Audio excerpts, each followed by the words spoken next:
Jadi di antara syafaatnya Quran itu orang nggak jadi masuk neraka. Jadi syafaat itu ada dua, dari neraka diangkat ke surga, dan itu bisa lama itu. Tapi kalau syafaatnya Quran itu yang belum masuk neraka supaya nggak jadi masuk neraka. Karena neraka juga punya aturan, dia juga kena aturan fikih. Jadi, loh betul ini, saya ada guyon. Jadi kena konstitusi apa? Fikih. Sama tak ceritani syafaatnya Quran itu ada orang itu beling itu fasik. Itu dihafal surat Tabarok. Hafal betul. Tabarakalladzi biyadihil mulku wa huwa ala kulli syai'in qadir alladzi khalaqal mauta wal hayata. Pertanyaannya gini, boleh enggak orang menginjek surat Baqarah? Boleh enggak? Enggak. Padahal orang hafal Quran itu artinya ayat itu ada di hatinya. Fa inna wa ta'ala la yu'adzibu qalban wa al-Qur'ana. Allah tidak akan menyiksa hati yang menyimpan Quran, yang jadi flash disknya Quran, yang jadi rekaman Quran. Singkat cerita orang ini hafal. Pas ketemu Mungkar Nakir prosedur kan, ini orang fasik mau diantemin sama Mungkar Nakir. Prosedur ya, dia kan prosedur standar. Si surat Tabarok akhirnya menjelma jadi seseorang yang gagah berani. Kamu nggak boleh nyiksa orang ini. Saya ini kalamullah. Kalau kamu nyiksa dia berarti nyiksa saya. Kamu berani sama kalamullah. Wah ya tidak berani jadi Mungkar Nakir. Tapi orang itu nakal, harus saya gebukin. Tapi kata Quran tadi, tapi saya di situ pasti kena saya. Oh debat, nggak ada lajnahnya, ini nggak ikut. Kalau Gus Wirjon ikut jadi lajnah. Kalau jadi lajnah pasti kroninan. Kalau santrinya dimenangkan nanti. Akhirnya debat. Ya sudah kita ketemu Allah. Akhirnya Mungkar Nakir sama Quran tadi surat Tabarok datang, sowan sama Allah. Terus kata Allah, memangnya kenapa Mungkar Nakir? Saya harus nyiksa dia karena dia fasik ya Allah. Memangnya kenapa surat Tabarok? Saya ada di situ. Menurut aturan orang tuh nggak boleh injak-injak Quran. Kalau dia nutuk saya, nutuk Quran, itu harus dikasih tahu fikihnya Mungkar Nakir. Akhirnya Allah ngendikan gini ke surat Tabarok. Ya sudah terserah kamu. Kalau terserah kula Gusti, Mungkar Nakir nggak boleh nyentuh orang ini. Ya sudah selamat. Sehingga terus itu sama baca di termasuk mukjizatnya surat Tabarok di tafsir Ibnu Katsir banyak. Karena tadi logikanya malaikat itu juga kena aturan fikih. Sehingga banyak ulama termasuk Said Muhammad ngendikan pertanyaan Mungkar Nakir itu tidak semua orang kena. Kalau semua orang kena nanti kalau tanya Nabi Muhammad, waman nabiyuka? Kacau kan jawabnya. Nabi kamu siapa? Lu saya ini nabi. Ya kan? Lah nanti kalau pas ketemu Nabi Ibrahim, waman abuka? Jadi repot kan? Makanya ada kiai yang guyon kalau ditanya marab buka, saya ini guru tauhid sembrono. Saya ini ngajar Ummul Barohin, kamu tanya marab buka. Masyhur itu keramatnya Imam Malik itu. Ada Ashabu Malik, rajulun min ashabi Malik. Beliau ditanya Mungkar Nakir marab buka manabiuka. Imam Malik datang, ini seumur-umurnya itu ngajar tauhid. Kok kamu bedai enggak sopan kamu? Nah, kita berharap barokah sampean ngaji nanti itu. Yes. Malaikat itu anak sungkane gitu. Jadi dan saya meskipun guyon itu serius. Bedanya orang alim sama ndak itu di situ. Kalau orang alim itu guyon itu masih bener, masih serius. Coba saya bacakan ayatnya. Ala inna auliya Allahi la khaufun alaihim wa lahum yahzanun. Terus lahumul busyra fil hayatid dunya fil akhirah. Artinya kalau Mungkar Nakir dengan penampilan garang gitu, berarti ada ketakutan apa enggak? Ada, padahal ciri utama walinya Allah tidak ada ketakutan. Makanya itu termasuk dalilnya Sayyid Muhammad, tidak semua orang alami seperti itu karena wali-wali itu la khaufun alaihim wa lahum yahzanun. Wah anak kiai ketemu karena kerja buat tidur wedek. Iku dresege ora kok pertanyaan itu, nak konan santri piye? Lho isen wis kiai dihanjuti Mungkar Nakir. Malu gak kira-kira? Mesti plengaan konan santri piye? Nah jawabannya gampang karena pernah ngajar tauhid. Makanya Sayyidina Ali ini cerita ini ada di kitab Nurul Dholam. Sama lihat di kitab Nurul Dholam karangannya Syekh Nawawi Banten. Itu Sayyidina Ali itu ya, andekan orang biasa mungkin ya agak-agak hasut, tapi ini wali gak boleh kamu katakan hasut. Dia itu mangkal sama Umar. Orang kok setiap orang pernah dibentak. Apa dia berani bentak Mungkar Nakir? Penasaran dia. Bagaimana perangnya Umar itu berlanjut enggak gitu kira-kira. Akhirnya minta, ya Allah saya minta kasyaf. Ya karena yang minta Sayyidina Ali karena mau wajah dituruti sama kasuf. Dilihat Sayyidina Umar pas meninggal itu. Jadi hasud itu ya kadang penting asal baik. Loh betul bahasa Kanjeng Nabi kadang la hasada illa fisnaten. Itu Nabi bahasakan ya hasad. Gus Verson saja yang nafsirkan ghobtoh itu kan gaya-gayanan sebagai ulama. Aslinya Nabi ngendikannya itu la hasada illa fisnaten. Ulama yang ganti itu namanya ghobtoh. Wong Nabi sendiri nyebut hasad kok kamu tafsiri ghobtoh. Ya hasad ya hasad. Udah enggak usah ditawil-tawil pokoknya gitu. Kalau sama nggak percaya nggak apa-apa. Kok gitu aja kok repot. Karena sama nggak percaya kemungkinannya dua. Satu nggak ngerti. Dua sama-sama alim kan dari awal kalau sama-sama alim kan laisa li alimin ayuqallida aliman akhir. Kita nggak perlu saling mengikuti. Ngapain hasud? Biasa aja. Akhirnya Sayyidina Ali kasut. Pas Umar bangun, setelah mati kan bangun, setelah meninggal bangun. Mungkar Nakir datang dengan perangai yang sangat garang. Itu digambarkan Sayyidina Ali matanya itu kal kidril ghali. Kayak apa? Kendil yang apa? Menganga. Wah, seru. Sayyidina Ali senang, paling takut ini Umar. Senangnya bukan main. Wah, ini mesti takut Umar. Biasa. Ternyata enggak, Umar malah bangkit. Woi, Mungkar Nakir. Kamu tahu menghadapi siapa? Itu betul ya? Kamu itu menghadapi temannya ahabbal khalqi ilallah. Yang diandalkan temannya bukan dia. Kamu tahu yang kamu hadapi, saya ini teman kekasihnya Allah. Jadi boleh kamu mengandalkan Mbak Virjon. Tapi nanti resikonya Mungkar Nakir tanya, itu Virjon siapa? Wah itu masalah kan. Makanya syaratnya wali itu harus ma'rufun fis sama. Di langit sudah populer. Makanya dulu ada orang yang saking seninya Abdul Qadir ditanya apa saja jamnya Abdul Qadir Al-Jilani. Itu aman karena beliau populer. Makanya program kita harus populer dulu di langit. Nah, itu nanti kalau dicatut oleh santri-santri nggak apa-apa. Kalau nggak populer nanti dicatat, itu siapa? Masalah ini. Umar itu yang dibanggakan itu, kamu tahu saya siapa? Ya enggak tahu, saya ini temannya kekasihnya Allah. Temannya Muhammad, iya Muhammad Rasul. Wah mikir, waduh, repot. Loh di dunia aja gitu kan, temannya presiden, temannya panglima, apalagi ini temannya Sayyidul Awalin wal Akhirin. Di dunia aja bilang temannya presiden, menteri, orang sudah takut, apalagi ini temannya Sayyidul Awalin. Hanya Mungkar Nakir terus konfirmasi sama Allah, gimana ya Allah ini ngadepi. Sebetulnya yang diandalkan itu temannya, bukan dia. Wah, akhirnya sama Allah dibilang, ya Bu, ya sama seorang seperti itu Bu yang sopan. Terus semenjak itu Mungkar Nakir itu nggak selalu berpenampilan seperti itu, sangat. Jadi semoga itu konsisten sampai nanti. Jadi kamu kalau ingin nggak takut Mungkar Nakir jadi wali dulu. Karena syaratnya tadi hanya wali sing la khaufun alaihim wa lahum yahzanun lahumul busyra fil hayatid dunya fil akhir. Jadi orang itu kalau ngaji itu harus khatam.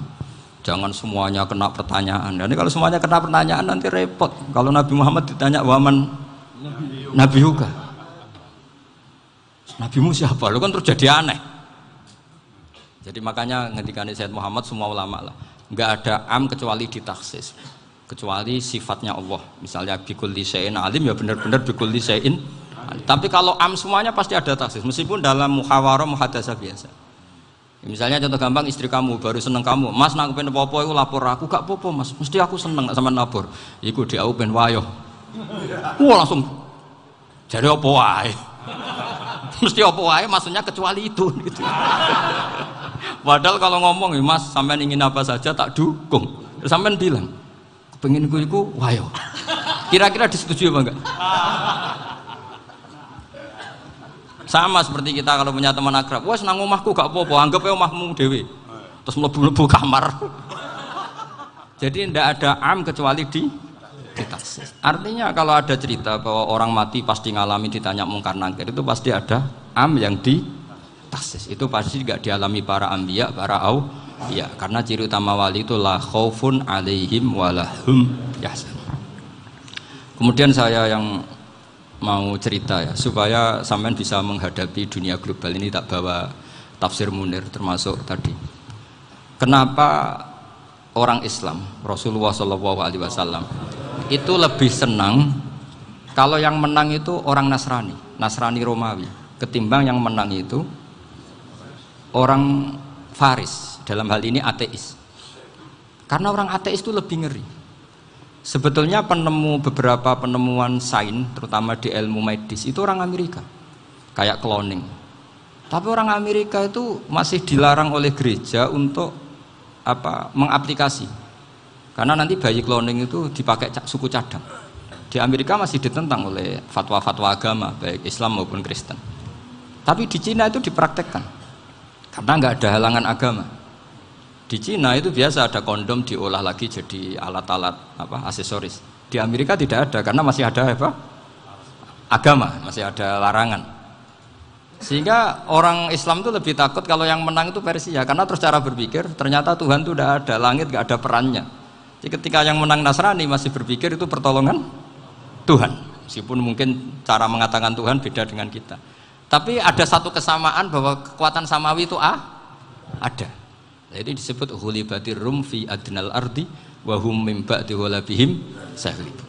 Di sini diterangkan oleh Syekh Nawawi supaya kamu tidak salah paham. Sebetulnya kamu katakan misalnya wah itu paham liberal, sebenarnya saya tidak tersiksa. Cuma takut yang mengatakan seperti itu cek goblokir atau ngaji gitu. Itu aja masalah saya. Ini saya baca ini karangannya Syekh Nawawi, karena tadi kata Mbah Firjon ngaji itu harus sama orang bersanad. Saya ini kalah sama beliau itu berkali-kali. Secara nasab saya harus manggil Mbah. Secara silsilah ilmu saya juga kalah lagi. Saya sering disewani sama cucu-cucu Syekhona Khalil. Kiai Siddiq itu termasuk murid dekat beliau Syekhona Khalil. Kalau itu berarti kan Gus Firjon, Ahmad, terus Mbah Siddiq. Mbah Siddiq ngaji Syekhona Khalil. Syekhona Khalil itu pernah ngaji langsung sama Sayyid Zaini Tahlan. Berarti beliau dari Sayyid Zaini Tahlan itu baru generasi kelima. Sementara saya itu sudah ke-7 atau ke-6. Saya, Mbah Mun, Mbah Karim misalnya, Mbah Hashim, Mbah Mahfud Termas, Sayyid Abi Bakar Sato yang ngarangnya Anatul Talibin, baru Sayyid Zaini Tahlan. Berarti saya ke-7, kalah lagi. Tapi untuk jadi wali biasanya cepat saya. Karena syaratnya jadi mbah itu ngalah demi putu. Jadi kalau beliau ngotot, saya dulu Gusti, saya mbahnya. Wah itu mbah yang nggak baik. Pasti jatahnya dikasihkan apa? Cucunya dulu. Makanya Abdul Muthalib itu orang yang dapat wangsit, tapi yang jadi nabi itu cucunya. Jadi dalil saya banyak. Sebenarnya Abdul Muthalib itu sudah sering dapat wangsit. Karena saya bahasakan wahyu, Nabi yang protes, enggak nabi kok dapat wahyu. Tapi sebetulnya Abdul Muthalib itu masyhur. Kalimat-kalimatnya menunjukkan bahwa beliau itu sudah dapat wahyu kalau nanti cucunya itu jadi apa? Nabi. Makanya senangnya bukan main Abdul Muthalib sama Rasulullah. Putu seneng, mbah seneng putu. Jadi mungkin, jadi sampean enggak usah protes loh. Yang jadi wali kok cucunya. Dulu betul. Dulu Mbah Hamid Pasuruan itu kalau Mbah Ahmad Siddiq ke sana, Mbah Hamid Pasuruan kalau manggil Mbah Ahmad Siddiq itu paman. Tapi pamannya minta ijazah ke ponaan. Apa ya gara-gara itu memang. Kalau itu masih berlaku apa? Ngalah tadi. Kayaknya masih apa? Hawane masih. Karena melihat tren-tren langit masih gitu kayaknya masih. Masih itu. Ya, tapi mbahnya tetap dapat jatah, tenang saja nanti. Tapi memang sebaiknya mbah itu legowo. Rasulullah Muhammad SAW itu terkenal min dzurriyyati Ibrahim. Tapi kata Rasulullah, ana dakwatu Ibrahim wa bisyaratu Isa. Aku nganti ngene iki barokah dongane Nabi siapa? Ibrahim. Jadi dongane Nabi Ibrahim nggih tiba teng putu. Jadi banyak bukti bahwa jatuhnya ke putu gitu. Tadi saya di kamar sama beliau berduaan. Nih Mbah sing dadi wali di sini, aku wae Mbah. Cocokan tadi. Nah, kenapa saya akhir-akhir ini gulirkan daftar wali? Kenapa? Saya ini resah ya, orang sudah ingin dicintai pejabat, dicintai tetangga, dicintai teman. Tapi kadang-kadang orang lupa lagi dicintai apa. Makanya saya meskipun guyon, tapi ini amdan, bukan sahwan. Supaya orang punya cita-cita lagi jadi wali, ingin dicintai Allah. Kita ini terlalu lama ingin dicintai makhluk. Mbok ya naik kelas sedikit lah. ingin dicintai Allah Subhanahu wa Ta'ala. Meskipun saya guyon, tapi tadi guyon saya tuh lebih serius ketimbang serius Anda. Karena tak pikir saya tuh kalau pergi itu seneng ngebis, bukan karena saya tidak punya mobil, tapi saya sering mau butuh itu supaya gak diganggu. Karena saya tuh harus punya waktu sendiri. Kalau bis kan ketemu orang nggak kenal, tapi sekarang ya agak susah, banyak yang kenal. Dan susahnya lagi gak minta ijazah, minta foto. Aduh. Repot tuh. Mau dibenci itu umatnya Rasulullah Shallallahu Alaihi Wasallam. Mau disetujui itu sanatnya mana? Kalau ketemu orang alim minta apa? Foto. Itu nggak ada sanatnya. Nggak tahu saya itu mazhab dari mana itu. Ya mazhab milenial yang jelas itu kan. Ini tak baca ya biar dapat, karena ini kenangan saya sama Mbak Ahmad Siddiq. Saya masih ingat betul beliau ngisi hallnya Mbak Abdullah bin Umar, berarti abahnya Mbak Hamid. Karena mbah saya itu Fatimah binti Khalid bin Umar, kalau Mbak Hamid itu Hamid bin Abdullah bin Umar. Itu saya masih ingat betul zaman itu Mbak Hamid setiap hall di Lasem itu rawuh dan saya derek mbah saya karena masih misanan datang ke Lasem. Itu beliau pas itu ngisi sama Mbah Mun. Mbah Mun masih muda, Ki Ahmad Siddiq sepuh senior. Itu beliau cerita bahwa dulu ketika Indonesia dijajah Jepang itu para kiai mimpi dibacakan ayat ghulibatir rum fi adnal ardi wa hum mim ba'di ghalabihim salim. Terus ada kiai yang tanya, takwilannya gimana? Ya nanti Jepang pulang bukan karena kita yang mengalahkan, tapi Jepang ada yang mengalahkan sendiri meskipun tidak kita. Kayak dulu Faris tidak dikalahkan Islam tapi dikalahkan Romawi, tapi yang senang umat Islam. Wa yauma idzi yafrahul mu'min. Itu luar biasa ulama-ulama kita. Delalah kejadiannya Indonesia seperti itu. Yaitu kita tidak mengalahkan Jepang, tapi Jepang pulang sendiri karena dikalahkan apa? Sekutu. Ya ini saya baca. Ini tidak usah dicek bacanya benar apa enggak. Sudah aman apa? Aman. Karena kalau saya salah itu ya sengaja. Artinya ya sengaja saja. Ya biasa maksudnya. Saya kemarin ngisi di Pondok Peloso, di Pondok Al Munawir Jogja. Salah itu ada dua, ada salah memang benar-benar salah. Itu nggak apa-apa, bisa dimakfu. Karena mesti sangke wong goblok salah yang terus itu. Ada salah bawaan ilmu, itu repot tuh dadan ini. Karena misalnya kita yang biasa belajar qiraah safah wayah sibuhu, mesti diulang lagi wayah sabuhu. Karena qiraahnya Imam Asim itu hasibah yah sabu bi fathis sin.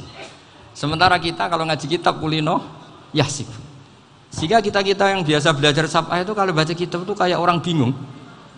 Kadang-kadang yang ngaji juga bingung. Gus Pak mau di bulan pilih ini. Ya tepat-tepatan. Ada yang mengatakan Gus Pak bingung, ada yang mengatakan Gus Pak alim alama. Ya tepat-tepatan nasib tadi. Karena memang ya safah memang seperti itu. Misalnya kufuan. Kufuan itu Imam Asim baca kufuan. Tapi beliau punya murid namanya Syu'bah. Itu kalau baca kuf'an.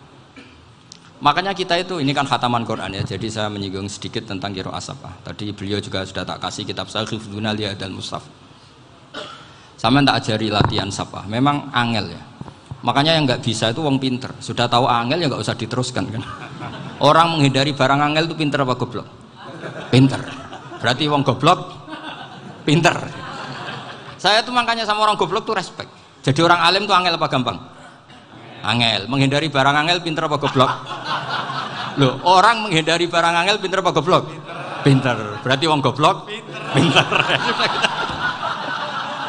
Jadi saya sama orang-orang goblok itu respect. Sudah tahu jadi orang alim angel ya barang angel ya harus dihindari. Makanya saya ini insya Allah umatnya Nabi yang termasuk yang terbaik. Amin. Karena mencintai umatnya Nabi termasuk yang goblok. Waduh. Itu tidak gampang itu. Karena tadi sudah tahu ya. Seperti itu loh orang naik panjat pinang itu yang naik karena ingin hadiah. Yang nonton sudah tahu wah licin kok dinaikin mau keplodok ya. Tapi orang sepakat yang nonton juga pinter karena sudah tahu ribet kok. Tukun yang pasar kena lah apa mana. Sama juga gitu. Ngalim tafsir angel, ngalim fikih angel. Tak karek ngaji ngerekam kan gampang. Itu pinter apa goblok? Pinter. Iya. Makanya kula niku mbok burohno ngono tok. Saya tadi dinasihati Mbak Firjon, muga-muga hati saya selamat. Saya itu meskipun kata orang banyak, muhibin saya banyak, tapi saya insya Allah tidak riya. Saya itu pakai kitab namanya Tasbitul Fuad, itu karangannya Said Abdul Al-Haddad. Ketika beliau punya muhibin banyak ditanya, bagaimana ya Habib Anda menjaga hati Anda? Jamnya Said Abdul Al-Haddad itu unik. Innama azzamu Allah. Mereka itu sebenarnya menghormati Allah. Cuma butuh sarana, dan itu saya. Jadi saya tahu sampean semua itu mencintai Quran, mencintai sunnah Rasul, mencintai hadis-hadis Rasul. Cuma sampean kan karena nggak paham, terus manfaatkan saya. Jadi sebenarnya saya ini korban. Korban. Jadi saya mau riak gimana? Korban kok mau. Bangganya di mana tuh? Coba sampean misalnya ngaji tafsir, belajar sendiri kan susah. Terkibnya susah, maknanya susah. Bahkan beli kitabnya kadang nggak kuat. Loh, untuk jadi alim tafsir itu kan harus beli kitab. Loh, saya sering belajar kitab itu jutaan. Tafsir Tobari, saya pernah beli kitab Fakhrur Razi itu berapa coba? 27 jilid. Karangannya Fakhrur, belum karangannya ulama modern Imam Sya'rawi. Itu berapa jilid? Itu jutaan. Saya kemarin juga dihadiahi kitab Pak Quraish Shihab namanya Faidul Bari fi Syarhil Bukhari. Pak Quraish Shihab yang terkenal. Dia sering diskusi sama saya. Saya ngasih hadiah beliau, beliau ngasih hadiah saya. Oh itu harganya nggak kuat. Dadak kuat kadang di Indonesia nggak ada coba. Dan sama orang hebat menghindari kesulitan itu. Nah, kesulitan itu, sebab ngaji ikut, kalau nggak paham dirukokno rekamannya sudah gitu. Pinter mana sampean sama saya? Pinter sampean kan? Bikin sosis susah, beli aja kok repot kan. Nah, makanya nggak boleh orang bilang, wah aku goblok reso tafsir, aku wong pinter. Makanya nanti kalau saya ketemu Nabi tidak termasuk orang yang mentahkir orang Islam. Kafabil mari isman ayah kira akhahul muslim. Jadi cukup orang itu dosa kalau menyepelekan orang Islam, termasuk darani sampean goblok itu dosa. Caranya nggak darani goblok ya tadi di logika tadi. Alim itu angel, gendari angel itu pinter, berarti wong bodoh pinter ya sudah gitu. Tapi tetap bodoh. Tapi ini satu cara untuk saya respect gitu. Coba orang yang ngaji tafsir saya banyak, mungkin ribuan. Itu sebetulnya mencintai Quran. Karena Quran adalah kitab suci yang panduannya umat Islam. Sangat mencintai Quran. Terus kemudian mereka nggak paham. Terus mencari orang yang memahamkan. Burohno lah cara Jawane. Terus keren saya itu di mana coba? Lah terus mereka kurang ajarnya gini, kalau paham itu ya alhamdulillah paham. Kowe nak ngaji Gus Bae ngono tok. Tapi nek ora paham, ora nyalano akale. Mari Gus Bae nerangno cepet, mulane gak paham. Ora kok nyalano teke sing lelet. Maksud kan Masya Allah, naudzubillah nanti. Sebetulnya tingkat kurang ajarnya tinggi Gus sebenarnya. Jadi kalau nggak paham itu kadang nggak nyalahno uteke. Kayak mau misalnya, mau mari mikir aja jelas. Padahal misalnya jelas orang mesti paham, bodoh. Paham? Jadi kata Said Abdul Haddad, innama azzamu Allah. Sebenarnya mereka itu sangat menghormati Allah. Makanya kita nggak perlu mengatakan wasilah itu kafir, nggak akan. Karena orang tawasul sama Rasulullah itu ingin dapat ridhonya Allah lewat orang yang dicintai Allah. Kita mencintai wali sebenarnya, wah itu kekasih Allah. Kita mencintai itu karena mencintai Allah. Sama seperti gini, kamu mencintai kangkung apa enggak? Sebenarnya sama sekali enggak. Tapi kamu ingin sehat, ada asupan gizi. Kamu ingin tubuh kamu sehat, butuh asupan gizi. Kemudian kamu makan kangkung. Apa terus kamu cinta kangkung? Kan enggak. Cinta kesehatan kamu sama. Orang yang mencintai saya sebenarnya ingin kepuasan rohani. Saya kan termasuk kiai yang torekonya gampang. Ini swarga, kan akhirnya penggemarnya banyak. Coba kalau kamu ini neraka. Jadi sebetulnya Anda mencintai kepuasan Anda sendiri. Nah, saya ini korban. Makanya untuk masuk surga cepat saya, korban itu cepat. Da'watul mazlum la turaddu kan gitu. Laisa bainahu wa bainallah hijab. Jadi saya kalau dongo langsung seret langit. Karena mazlum. Saya sinau tafsir itu Pak, sampean bayangkan ada tafsir itu sudah 27 jilid. Sekarang Fakhrur Razi itu bulatnya bukan main. Karena dia ahli filsafat. Bulatnya Masya Allah. Sudah gitu sinau Jalalain kadang dikomen oleh Sawi.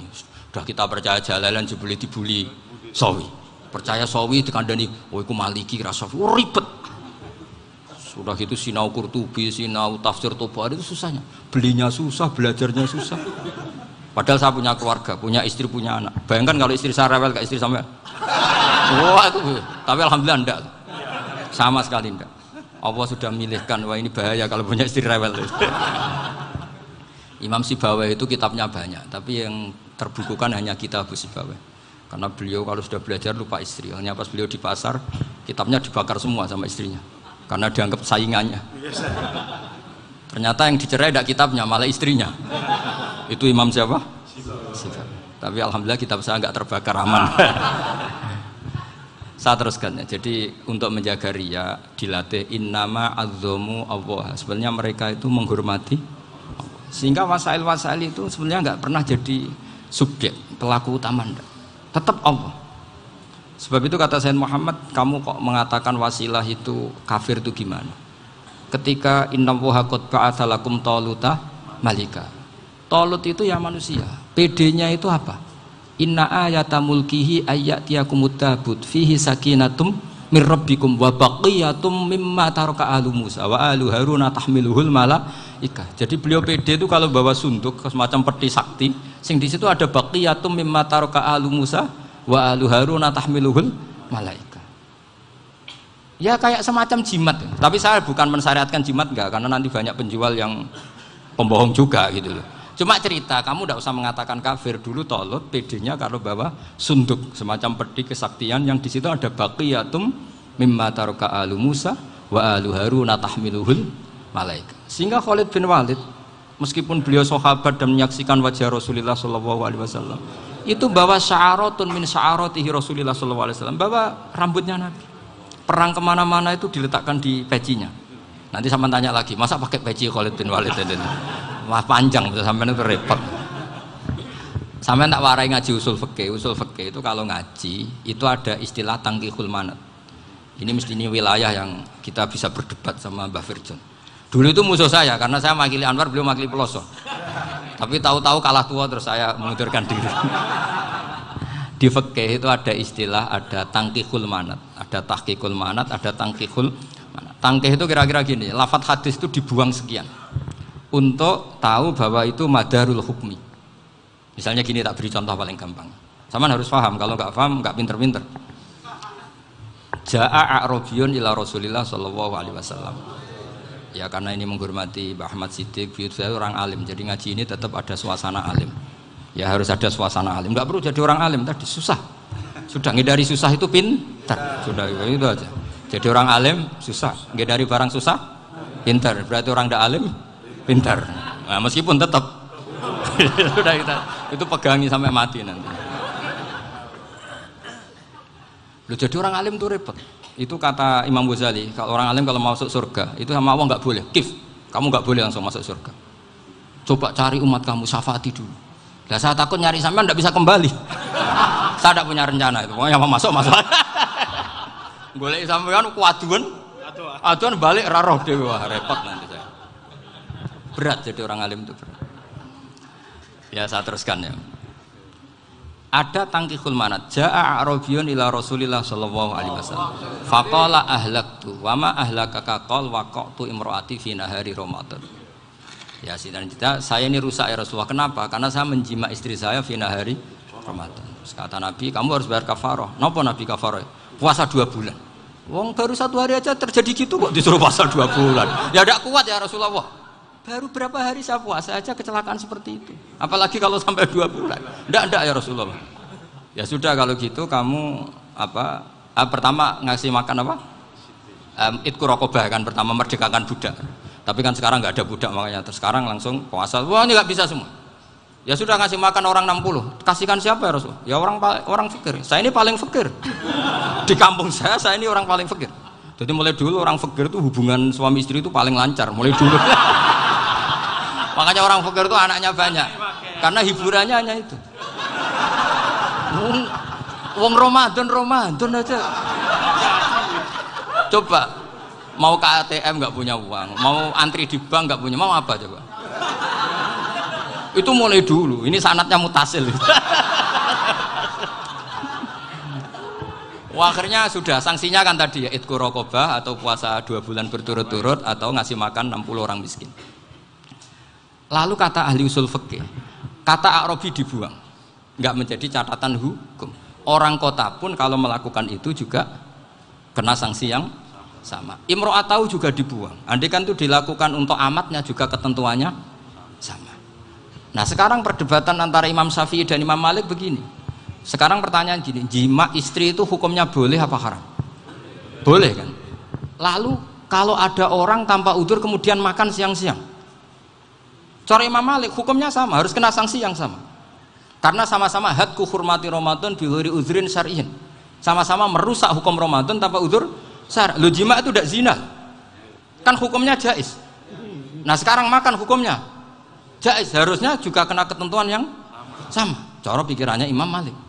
Nah, alhamdulillah Imam Syafi'i gak setuju. Wah, cara setuju repot. Bahkan orang-orang Syafi'i sudah punya khilaf, kalau gitu minum dulu. Iya, biar gak kena. Iya, biar iftarnya pakai minum. Setelah minum baru jima kan. Ini sudah menyiapkan khilafnya. Ini khas Syafi'i ini, bongsong rekayasa hukum. Nanti bisa belajar jauh cara ngakali hukum.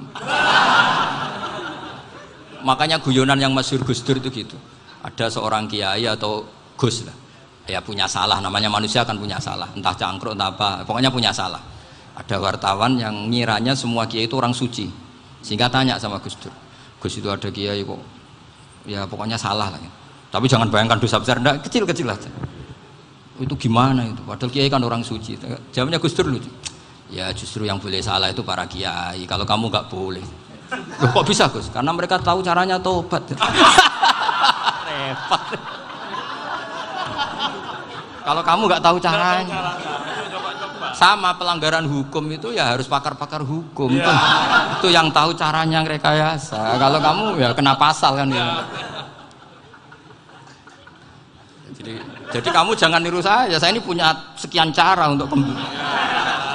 Nah, itu namanya khilah. Makanya kata Sayyid Muhammad, kamu tidak usah anti khilah. Karena Abu Hanifah itu membolehkan khilah, kitabul khiyal. Yang penting kamu soleh dulu. Setelah soleh nanti Allah maklumi. Soleh dulu, syaratnya soleh dulu. Kalau tidak soleh jangan. Contohnya gini, ada orang mau puasa lemes sekali, mau makan.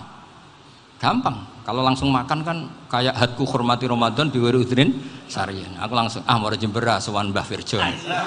Sudah status saya apa? Musafir. Ya sudah, berangkat aja sampai Tuban makan. Nanti kalau nggak jadi ya nggak apa-apa sudah. Kan mulai pergi sudah musafir. Saya tidak tahu nanti malaikat tertarik gebuki nggak tahu. Tapi itu ada khilahnya. Asal soleh lah. Karena kata Sayyid Muhammad dan semua kitab mengatakan itu. Kalau sama nggak tahu ya kebablasan. Nabi Ayub, nabi yang terkenal Gudiken itu siapa? Ayub ya. Itu yang Israiliyatnya akan seru lah. Gudiken dikukur bek kreweng itu terlalu lah kalau itu. Untuk kreweng konti ning Arab ora ono kreweng itu sudah masalah itu. Singkat cerita, Nabi Ayub ketika diasingkan kaumnya itu kan nggak punya sumber makanan. Lah orang lelaki itu mulai dulu egois. Istrinya Nabi Ayub itu cantik sekali, udah cantik, rambutnya bagus. Makanya kamu nggak usah tanya kenapa istrinya kayak banyak yang cantik. Ya, warasatul anbiya, nggak boleh gitu.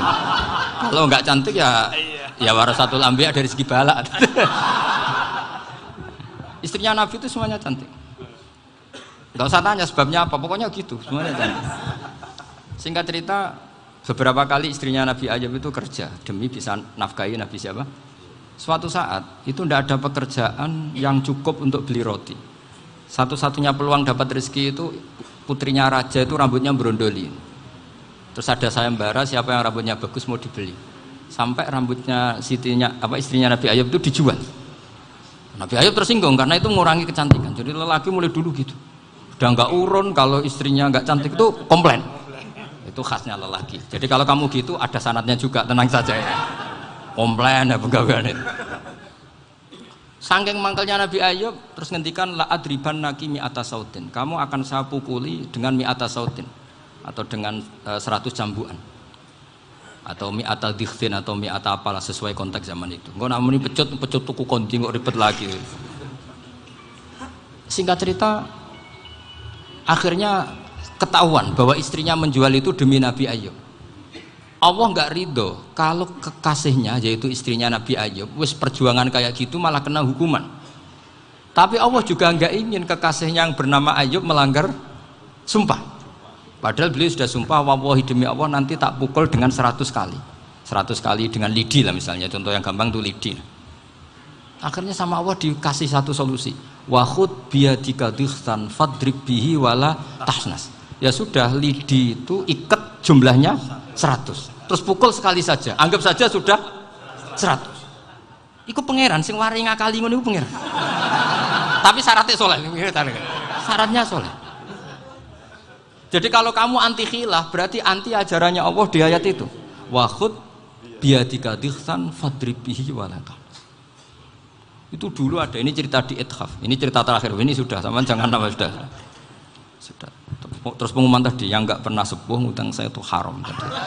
Karena tadi saya punya kewajiban di rumah yang bisa menggugurkan ya kewajiban yang lebih besar. Lebih besar itu ya tadi, bisa pernah guru, pernah sepuh, yang jelas nggak umur. Umur sampean menangkap itu, tua-tua serepot itu. Ada raja itu ganteng kaya, senengannya nikah perawan cantik. Oh, itu semua kampung mesti kenal. Mungkin digilir atau gimana pokoknya. Suatu saat ada pemuda suka sama perempuan yang di kampungnya, cantik sekali.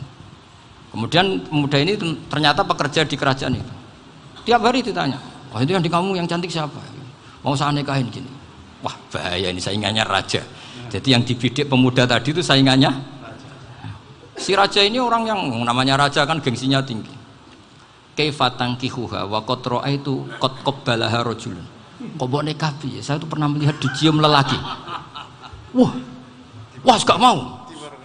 Gak gelem wis kadung ditambung lan waqat qabbalaha rajulun. Saya pernah melihat sendiri qabbalaha rajulun, dicium oleh lelaki. Wah, sudah gak minat raja langsung gak keren. Suatu saat pemuda tadi nikahi perempuan itu. Rajanya marah-marah. Kamu lelaki gak punya harga diri gini. Gak punya selera, gak punya harga diri, sudah pernah dicium orang kok tetap dinikah. Bilang ke raja, ta'rif manir rajul, lelaki itu siapa? Abuha. Kamu tahu lelaki itu siapa? Sopo? Abuha. Bapaknya. Saya kan hanya bilang rajulun. Pernah dicium lelaki. Lah pikirannya raja itu lelaki ya kue-kue ngene iki. Tapi butuhnya canom mau raja ben gak sida itu aja tuh. Baru kayak digulirkan gitu, waqat qabbalah rajulun. Wah nggak mau. Setelah itu suatu saat pegawainya tadi nikahi perempuan. Kamu nggak punya harga diri gini. Kamu tahu mandir rajul apa abuha? Wah nak ngono aku gak poho. Lah monggo sakniki wis bojo kula. Ora trimo wis diambung wis macam-macam. Lah itu namanya khilah. Apa? Khilah. Kalau di balaghah disebut tauriyah atau apalah. Tapi saya tidak ngajari sampean seperti itu. Sudah pinter sebelum saya ajarin. Bangsa ngakali kan sudah pinter. Ya ini terakhir tak baca Arabnya saja nanti. Bismillahirrahmanirrahim. Biar dapat barokahnya Syekh Nawawi juga barokahnya guru-guru. Bismillahirrahmanirrahim. Wasababu nuzuli hadil ayati annahu kana baina farisa war rumi qitalun wa kanal musyrikuna yawadduna antaghliba farisu ar-ruma li anna farisa kanu majusiyan ummiyin wal muslimuna yawadduna ghalabatar rum ala faris liqaunihim ahla kitabin. Jadi zaman dulu orang Islam lebih senang kalau yang menang itu orang Nasrani. Kalau bandingannya ateis, karena bagaimanapun percaya kekuatan langit. Sementara orang ateis sama sekali tidak percaya kekuatan. Apapun bedanya kita dengan Nasrani itu ada kesamaan, yaitu percaya adanya kekuatan langit. Sehingga ketika orang Romawi kalah itu orang Islam ikut susah. Paham ya? Makanya ini tak baca biar sampean enggak macam-macam pikirannya. Fab'atha Kisra saat terusnya, ya pokoknya seperti itu. Akhirnya Rasulullah SAW berdoa lebih senang yang menang itu Rom karena ahli kitab. Artinya apa? Kemenangan ahli kitab adalah kemenangan makhluk atau hamba Allah yang mentautkan kekuatan kita di bumi dengan kekuatan langit. Makanya saya berharap selain kita ikhtiar medis, kita harus memperbanyak istighfar. Bagaimanapun semua itu dari Allah Subhanahu wa Ta'ala. Kita menghormati negara dengan ikhtiarnya, tapi saya mohon sekali kita juga istighfar, karena semua itu juga ditentukan oleh Allah, oleh langit. Ya, saya kira demikian. Assalamualaikum warahmatullahi wabarakatuh.